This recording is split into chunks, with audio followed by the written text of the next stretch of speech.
Hey guys, this is Decoding Multiple Part Words. So, you will have a passage to read. It says fluency practice.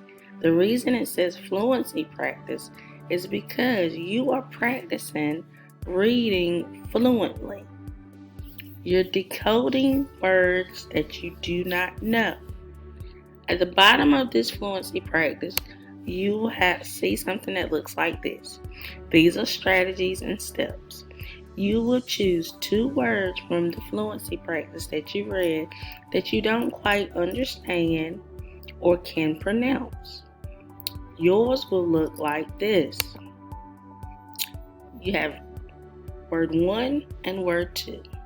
What you will do is choose those 2 words from the fluency practice, and you will write them in those gray boxes, and you will underline the vowel sound, and you will put slashes in between the words to break it down. Decode each word that you put in there by putting slashes in between the vowels and underlining the vowel sound. Guys, you got this. I'll see you soon.